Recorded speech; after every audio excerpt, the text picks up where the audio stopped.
You're listening to Squatch Talks Podcast.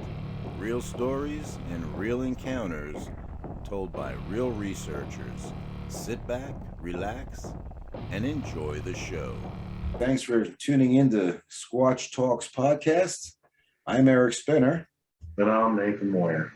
We're just a few friends talking about all things Sasquatch. Squatch Talks. And we're going to have some exciting stories and encounters to share with you.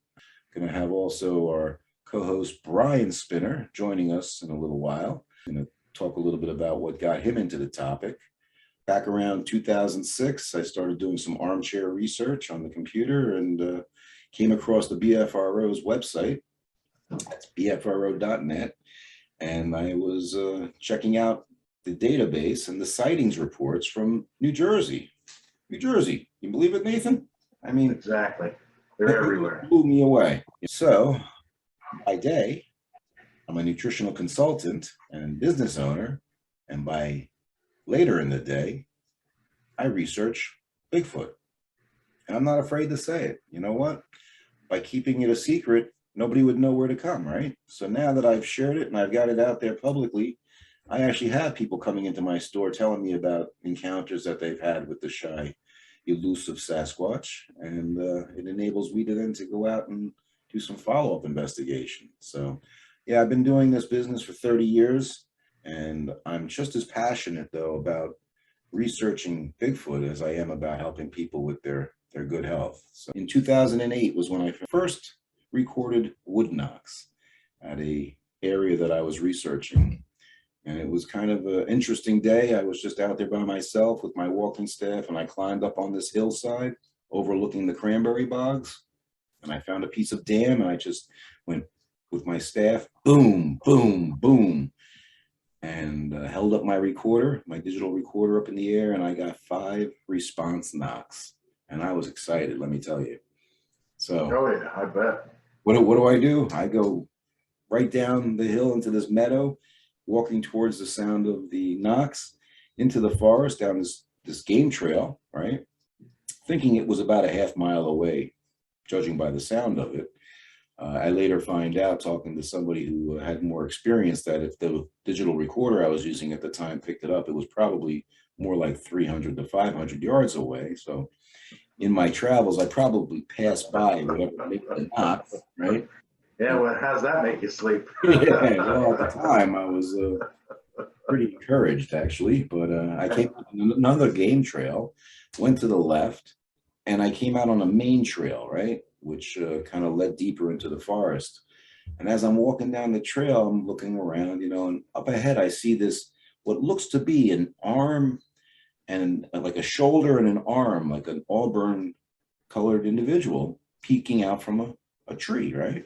And I stop and I tell you, my heart started getting the racing, and I'm looking like this, seeing what it is, but I was too far away. So I headed towards it.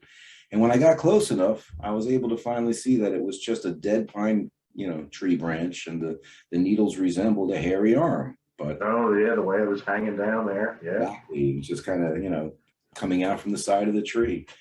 And so, hey, it was an exciting first moment, and yeah.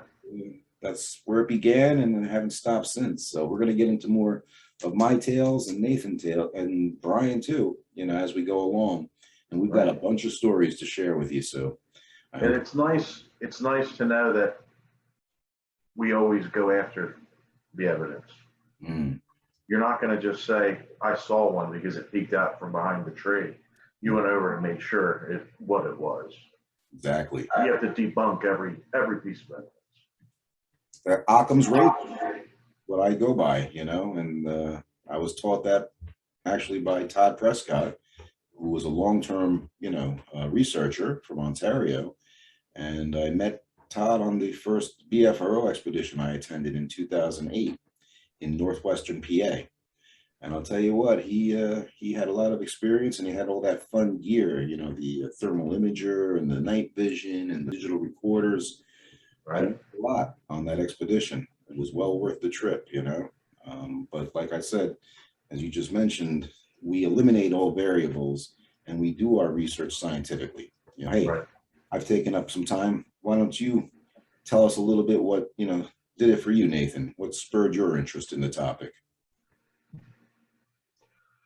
I'm an electrician for a school district.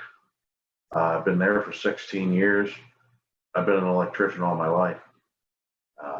And that's what pays the bills so I can go out and go camping and look for the forest giants, because it turns into a passion. It turns into the only thing you want to do. And I'm just lucky enough to have a job where I can take time off. I just loved everything that scares me, really. I never watched any of the older movies. In Search Of was the only thing that got me into it, was Leonard Nimoy and the Mystery Club in my junior high school. I think it was 7th and 8th grade. We had a mystery club. So that's where I first got my taste of anything cryptid or anything paranormal at all. We talked about ghosts, Loch Ness, Bigfoot, anything, UFOs. So I always had a little bit of an interest. But it wasn't until my daughter, Tira, was watching the Finding Bigfoot TV show that she wanted to go on an expedition. So I think that was in 2012, I believe. And the rest is history. I couldn't stop. Every time you go into the woods now, you're looking for Bigfoot. Everything you do is now Bigfoot. And the BFRO had to become a member, had to become an investigator, had to become an organizer. You could try to get up there with the guys like you, Brian, Russ Jones, and Charles Kimbrough, and those guys. Right. There's so much information. And like you said, on your first expedition, you get all that information. There's so many different things. And that's one of the great things about the expeditions we do. All the information we give the people. And so that really was my first introduction into squatching, is going with Tira into that first expedition in Ohio. And everything I learned since then takes me all the way back to when I was a kid, when we were building my uncle's cabin. We were up in the woods in the Pocono Mountains, building a cabin. And at night, usually about midnight, we hear this weird, we all thought it was a goose, some sort of goose that only comes out at night, making this honking noise. Here it was a whoop. As soon as we heard the Sierra sounds from Ron Moorhead, knew right away that's exactly what we heard. So I've been around these things almost my entire life, and didn't realize all the signs that I saw, all the different things that they do in the woods that you just walked past before and never even noticed. And I'm lucky enough to have my family go with me wherever I go. My wife is a BFRO member, investigator. My daughter is an investigator, and as soon as she'll be an investigator as well as soon as she's 18. So it's great. And yeah, my wife, Heather, she comes out with us, and she's an honorary BFRO member. And we're all members of Nasbro, actually, North American Sasquatch Bigfoot Researchers Organization, at nasbro.net. And being co-founder with my research friend and partner, Art Mack, we started that back around 2009, I guess, 2010, somewhere around there. And it just really, the name flows, Nasbro, it encompasses everything, because Sasquatch is kind of what the creature is known by, right? Up in Canada and by... Right. The indigenous people always talk about Sasquatch. Here in America, we call it Bigfoot, thanks to, of course, Jerry Crew, right? Back in, right. 58, I think. 58, finds that big print next to his, I believe it was next to his bulldozer or something, the first one he found. Yeah, he had the forethought to actually make a plaster cast out of them, right? Right. Went down to the Humboldt County Times. That's where the newspaper actually coined the phrase Bigfoot in October of 1958. Nobody knew what Bigfoot was. And for many years, nobody knew what Bigfoot was. It's not like today with the internet and social media and all this technology we have, you know? I mean, I mean, people even in the 70s and early 80s sometimes hadn't heard about Bigfoot. Right. I didn't look for Bigfoot on the internet until I became a BFRO member. I did not go on the internet and look for, I didn't go on the internet. Yeah, but you watched In Search of, I'm sure, right? With Leonard Nimoy. In Search of and the things like that, that the very first things you watched when you were a kid. But I mean, when the internet became interesting and out and easily accessible, I never really looked for Bigfoot on the internet until I became a BFRO member. Having the ability to go on expeditions with you and go camping, it's just been such a blessing. I'm so glad that we've gotten the chance to get out there together and do this research, and your family, my family, and vice versa. It really does become a family. Hey, and speaking of family, I see my brother Brian Spinner. My brother, how you doing, brother? I should say, because we're not That's right. getting into the details later. But Brian's going to be joining the call, and let me admit him into our conference here, and we'll let him talk a little bit about what got him into this topic. How you doing, Eric? Eric and Nate, it's great to be here, guys. I'm so happy yeah, thank you. I'm so happy to be a part of this Squatch Talks podcast. And I just want to tell you a little bit about myself. I've worked in healthcare for about 20 years. Currently, I'm searching for a new avenue in life. I've gotten out of healthcare and got some feelers out for some new projects and trying to be, get something going. Being my own boss. So, yeah, nothing wrong with that at all. So, yeah, let me tell you a little bit about my first experience.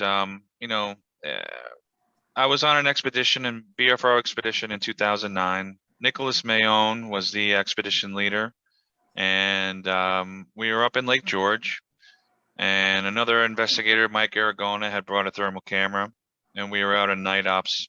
I believe it was the second night. Mike had caught something in the thermal, and we all had the chance to view what he was seeing. We passed around the thermal, and what we saw was basically a shape of what almost looked like the outline of a gorilla that was kind of stationary. And at times it was moving, it was kind of going back and forth, doing a little swaying, and at times it moved out of sight. We viewed this thing for approximately 45 minutes. Wow. And yeah. Wow. Yeah, 45 minutes. It just kind of stood there watching us watch it. It had to be probably, I guess, about maybe 70 to 80 yards away.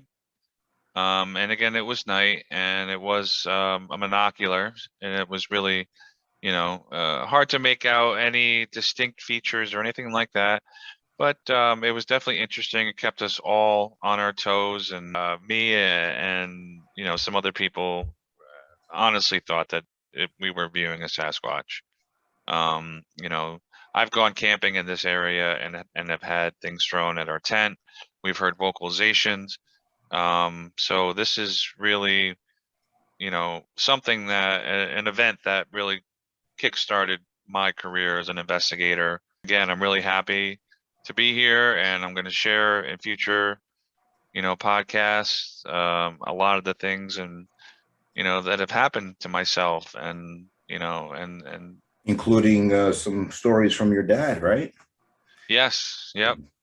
My father had at least one Class A sighting and a really strong Class B sighting. Class B encounter. So the Class A happened though when he was a younger guy, right? If I'm not mistaken. Yeah. Yep. The Class A happened when he was about 13 years old. Oh, wow. Yeah.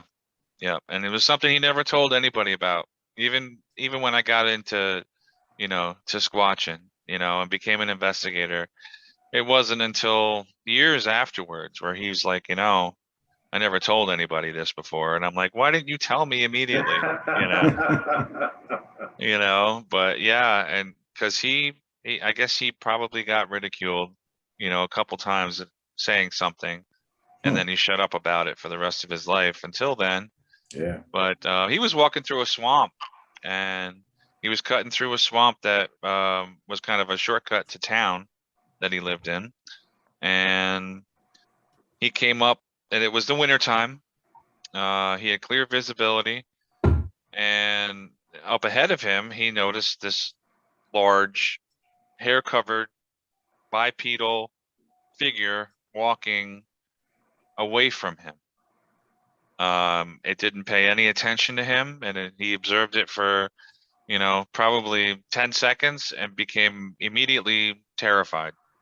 Wow. Didn't know what it was, couldn't, it was not recognizable to what he knew existed in the swamps next to his house, So yeah, that's one of his stories, and And that was in New York too?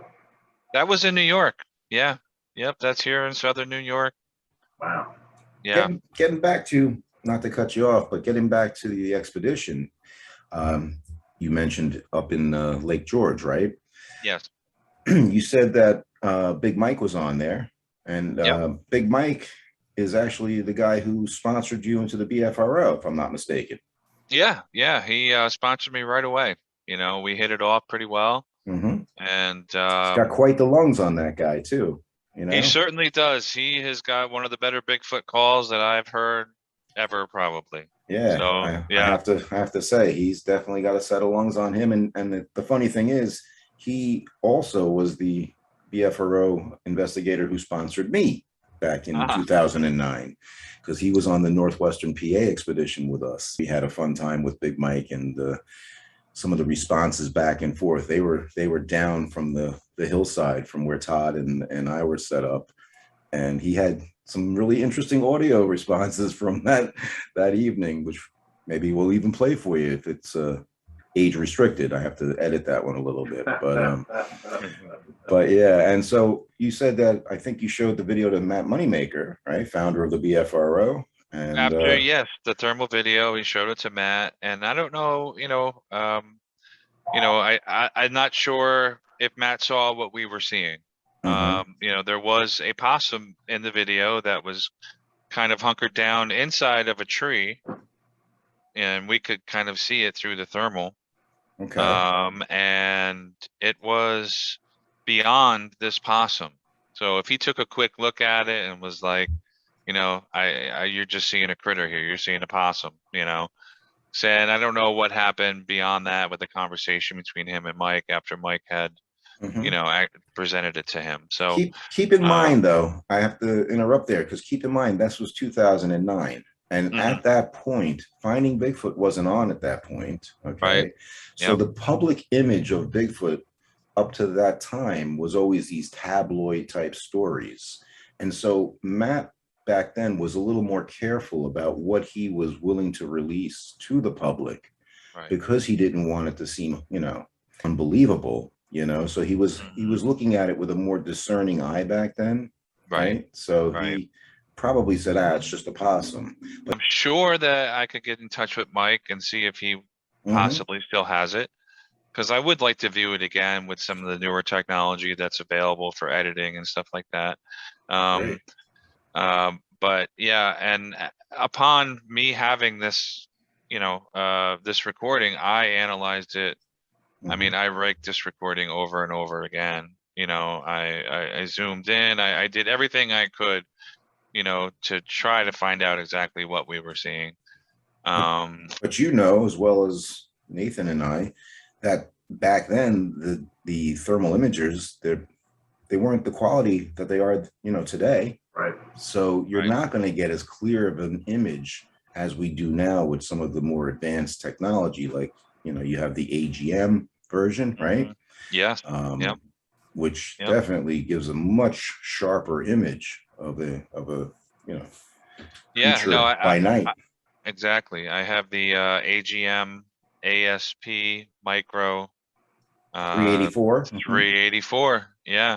Which I just got myself also, thanks to our friend Kevin Romero. And as a matter of fact, speaking of Kevin, he came down about a week ago with his wife, we spent the day together, and he brought me the AGM 384 since he felt that I could get some more use out of it than he's able to at the moment. So we had talked about dedicating this premiere podcast in on behalf, I should say, of our friend and research partner Kevin, who's dealing with some health things at the moment, but on the mend and going to get back out there with us soon. So yeah, I just wanted to put a shout out there to Kevin, who's been on many of our expeditions, probably more than most people, I have to say, except maybe Mike Collier. He's got like 37 expeditions with the BFRO at this point, Mm-hmm. So Brian, that's pretty much what got you into this whole thing, right? And you and I have similar yet different experiences as to what got us into the topic, of course. But I just want to clarify for the listeners that Brian and I both share the last name, but we're not related by blood, right? No. No. Nope. And No how blood. crazy is it that two guys named Spinner are both part of the same Bigfoot researchers organization, and now Nasbro, right? And we're both investigators, organizers, right? And how crazy is that we came together through this, similar interest to look for Bigfoot together. And another thing, what's your daughter's middle name? My daughter's middle name is Anastasia. Yeah, and my daughter's Yeah. first name is Anastasia. So, I mean, again, Yeah. coincidences. And now, I mean, from getting together through this process, we become like brothers. I think of you Oh, and most Nathan definitely. as my brothers from another mother. Oh, So most definitely. It goes way beyond squatching.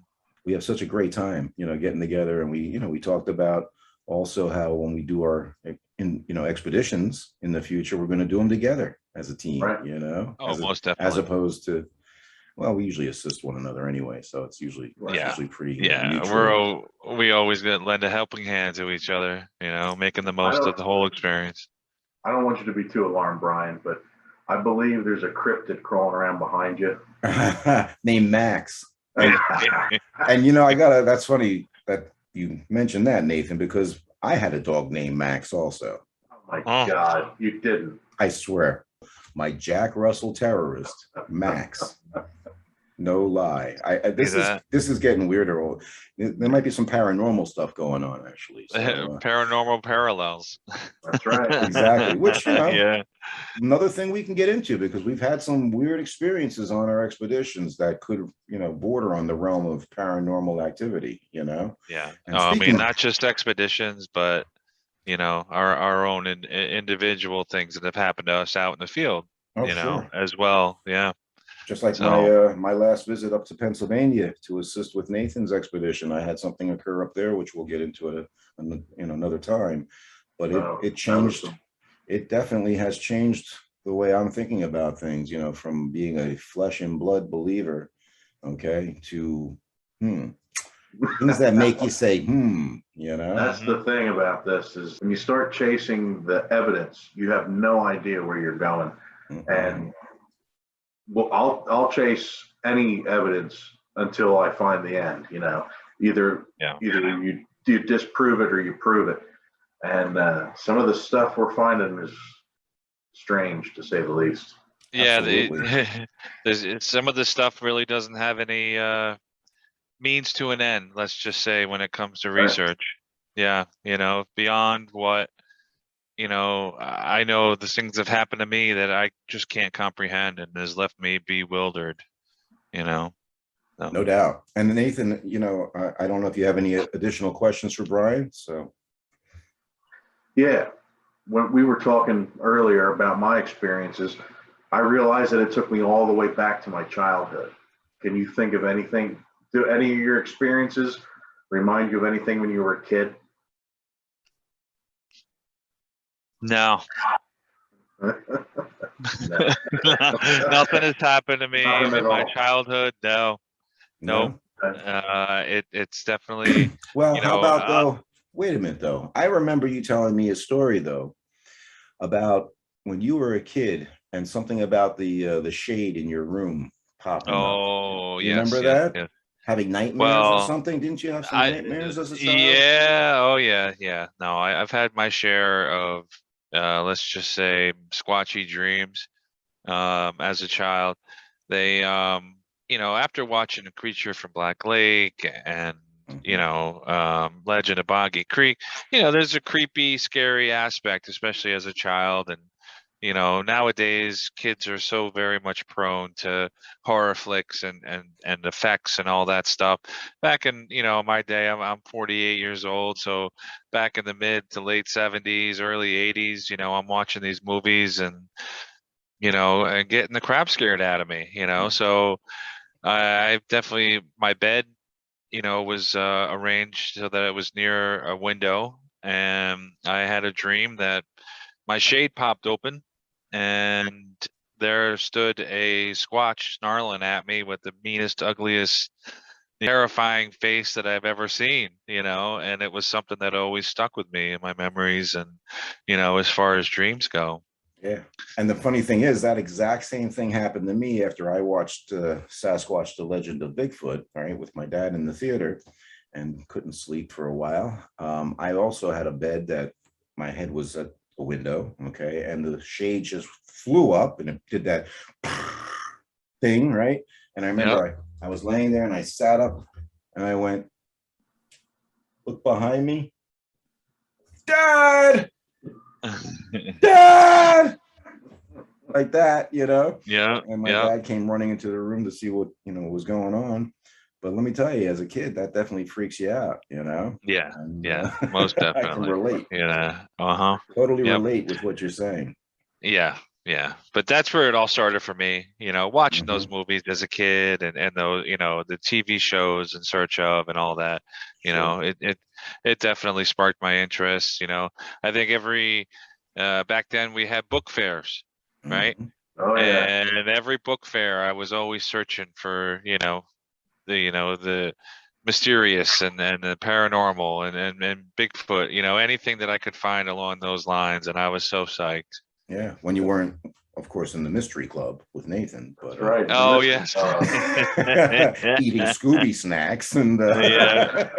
Hey, the mystery club was where it was at, man. I'm telling you. hey, we didn't have we didn't have the mystery club in New York. And Brian and I are both from New York originally, even though I'm in New Jersey now, and Nathan's in PA. In case the listeners weren't sure, that's why we're doing this episode remotely. But we are going to get together and do some actual live feeds and some experiences from our travels in the forest, of course. And speaking of I travels of the forest, I just want to mention one more thing, because we had talked earlier about my initial area in the Pine Barrens, and oh yeah. Brian had mentioned some of what he found on expedition. But when I first set out, I too found some tracks in a creek area that was like a swampy area, and they were juvenile prints, and so I didn't cast them because they were in the water, and at that time I didn't have much experience in making track What casts. what time of year was that, Eric? That was in November of 2008. Okay. All right. And So so that would give you the impression that it was a juvenile, and not absolutely. such some child running around out there in November. And You what's so know. funny? I just put two and two together. The funny thing is, in 2019, there was a juvenile sighted right up the street from where I found these tracks too. That Oh, was a wow. that was one of the follow-up investigations I have on our BFRO database, where Mike actually was driving past and spotted a juvie. So we'll talk about that at some point. Again, little teasers. This is our premiere podcast, so we're just kind of getting to know one another as far as the listeners are concerned. That's why we're actually showing our faces in this episode. In the future, podcasting, of course, you're just listening, so we'll just have some footage maybe of my travels at night through the GoPro or some drone footage or whatever. But for this time especially, we're going to do it this way just to give you all an idea of who we are and what makes us tick. But going back to that, where I found the tracks, I also was, going down this trail that hadn't been used in a long, long time. It was all overgrown and everything. And I came across these two trees that were growing up side by side from one another. And about a foot and a half off the ground, they were just twisted off. And the tops were just laying there off the trail. And I thought to myself, what the heck could do that? I mean, it would take some pretty immense strength to just tear those off like that. And there was no heavy equipment around, you know what I mean? There was no Yeah. evidence of anybody else being there. So I really found that quite odd, you know? And of course, that's when I went on to attend my first expedition in northwestern PA with the BFRO at Mike Aragona. And that's when, of course, you know, in the early morning hours, had an individual come up to my tent and press in on the fabric right over my head. But that'll be a tale for another time. So Look forward to hearing that one. hey, Um, I don't talk badly about anybody. I love other shows that talk about, you know, encounters and they have guests on and whatever else, but we are real researchers telling real stories and real encounters. So yes. Yeah. I'm really happy that you guys are able to join me on this quest, and we're gonna have a lot of fun. Appreciate you guys all listening, and Nathan and Brian, my brothers from another mother. Let's end it there for our first All right. premiere. Thanks for listening. Thanks, Thank everybody. you. Thank you. Thanks for checking out this episode of Squatch Talks Podcast. Don't forget to subscribe, follow, and give us a like, and stay tuned for more exciting stories on Squatch Talks.